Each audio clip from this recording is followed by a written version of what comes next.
ನಮಸ್ಕಾರ ಸ್ನೇಹಿತರೆ, ನಾನು ಪುಷ್ಪ.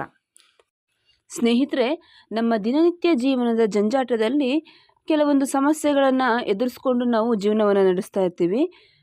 ಸಮಸ್ಯೆಗಳು ಚಿಕ್ಕದಿರಬಹುದು ಅಥವಾ ದೊಡ್ಡದಿರಬಹುದು. ಕೆಲವೊಂದು ಸಮಸ್ಯೆಗಳನ್ನು ಬಗೆಹರಿಸ್ಕೊಂಡಿರ್ತೀವಿ, ಇನ್ನು ಕೆಲವೊಂದು ಸಮಸ್ಯೆಗಳ ನಡುವೆನೇ ನಾವು ಜೀವನವನ್ನು ನಡೆಸ್ತಾ ಇರ್ತೀವಿ.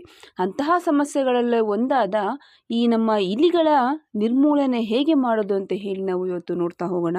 ಈ ಇಲಿಗಳಿಂದ ನಮ್ಗೆ ಏನಾಗುತ್ತೆ, ನಮ್ಮ ದವಸ ಧಾನ್ಯಗಳು, ಹೊಲ ಗದ್ದೆಗಳಲ್ಲಿ ಅಥವಾ ಮನೆಗಳಲ್ಲಿ ನಮಗೆ ಇದರಿಂದ ತುಂಬಾ ತೊಂದರೆಗಳಿರುತ್ತೆ, ಹೌದಲ್ವಾ?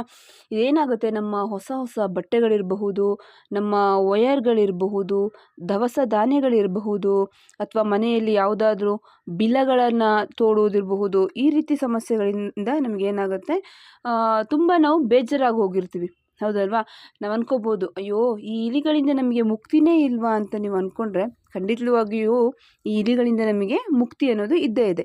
ಸೊ ಅದನ್ನು ನಾವು ಯಾವುದೇ ರೀತಿಯ ಕೆಮಿಕಲನ್ನು ಬಳಸ್ತೇನೆ ಆ ಇಲಿಗಳಿಂದ ನಾವು ಹೇಗೆ ದೂರ ಇರೋದು ಅಂತ ಹೇಳಿ ನೋಡ್ತಾ ಹೋಗೋಣ ಬನ್ನಿ. ಇದರಿಂದ ನಮಗೇನಾಗುತ್ತೆ, ಇಲಿಗಳು ತಿಂದು ಬಿಟ್ಟಂತಹ ಆಹಾರಗಳನ್ನು ನಾವೇನಾದ್ರು ಸೇವಿಸಿದಾಗ ನಮ್ಮ ಆರೋಗ್ಯಕ್ಕೆ ತುಂಬಾ ಹಾನಿಕಾರಕ ಆಗಬಹುದು. ಅಥವಾ ನಾವೇನಾದರೂ ಯೂಸ್ ಮಾಡಿ ಎತ್ತಿಟ್ಟಂತಹ ವಸ್ತುಗಳನ್ನೇ ಅದು ಏನಾದರೂ ಬಾಯಲ್ಲಿ ಚೀಪಿನೋ ಅಥವಾ ಏನೋ ಅಗದು ಹೋದರೆ, ನಾವು ಗೊತ್ತಿಲ್ಲದಲೇ ನಾವಿಲ್ಲದೆ ಇದ್ರೂ ನಮ್ಮ ಮಕ್ಕಳು ಅದನ್ನು ಮುಟ್ಟದಾಗಿರಬಹುದು ಅಥವಾ ಸೇವನೆ ಮಾಡೋದ್ರಿಂದ ಏನಾಗುತ್ತೆ, ಆ ಮಕ್ಕಳ ಆರೋಗ್ಯ ಕೂಡ ಹಾಳಾಗುತ್ತೆ, ಹೌದಲ್ವಾ? ಹಾಗಿದ್ದಾಗ ಈ ಇಲಿಗಳ ಸಮಸ್ಯೆಯನ್ನು ನಾವು ಹೇಗೆ ಬಗೆಹರಿಸ್ಕೋಬಹುದು ಅಂತ ಹೇಳಿ ನೋಡ್ತಾ ಹೋಗೋಣ ಬನ್ನಿ. ಸ್ನೇಹಿತರೆ, ಸಮಸ್ಯೆಗೆ ಪರಿಹಾರವನ್ನು ಕಂಡುಕೊಳ್ಳೋಕ್ಕೂ ಮೊದಲು ಇದುವರೆಗೂ ಯಾರು ನನ್ನ ಚಾನಲನ್ನು ಸಬ್ಸ್ಕ್ರೈಬ್ ಮಾಡ್ಕೊಂಡಿಲ್ಲ, ದಯಮಾಡಿ ಚಾನಲನ್ನು ಸಬ್ಸ್ಕ್ರೈಬ್ ಮಾಡ್ಕೊಳ್ಳಿ. ವಿಡಿಯೋ ಇಷ್ಟ ಆದರೆ ವಿಡಿಯೋವನ್ನು ಲೈಕ್ ಮಾಡಿ. ಮೊದಲ ರೆಮಿಡಿ ಬಂದು ಪುದೀನ ಎಣ್ಣೆ. ಈ ಪುದೀನ ಎಣ್ಣೆಯನ್ನು ಇಲಿಗಳು ಎಲ್ಲೆಲ್ಲಿ ಓಡಾಡ್ತವೆ ಅಲ್ಲಿ ಈ ಎಣ್ಣೆಯನ್ನು ಹಾಕೋದ್ರಿಂದ ಇಲಿಗಳ ಸಮಸ್ಯೆ ನಮಗೆ ಇರೋದಿಲ್ಲ, ಇಲಿಗಳು ನಮ್ಮ ಮನೆಗೆ ಬರುವುದೇ ಇಲ್ಲ. ಎರಡನೇದು ಬಂದು ಬೇಕಿಂಗ್ ಸೋಡಾ. ನೀವು ಅಡುಗೆಗೆ ಯೂಸ್ ಮಾಡ್ತಿರಲ್ವ, ಈ ಬೇಕಿಂಗ್ ಸೋಡಾವನ್ನು ಸಹ ಇಲಿಗಳು ಎಲ್ಲಿ ಬರುತ್ತೆ ಆ ಜಾಗದಲ್ಲಿ ಅಥವಾ ಇಲಿಗಳು ಮಾಡಿರುವಂಥ ಹೋಲ್ ಇರುತ್ತಲ್ವ ಅಲ್ಲಿ ಹಾಕೋದ್ರಿಂದ ಇಲಿಗಳು ಮನೆಗೆ ಬರೋದಿಲ್ಲ ಈ ಘಾಟಿನ ಸ್ಮೆಲ್ಲಿಗೆ.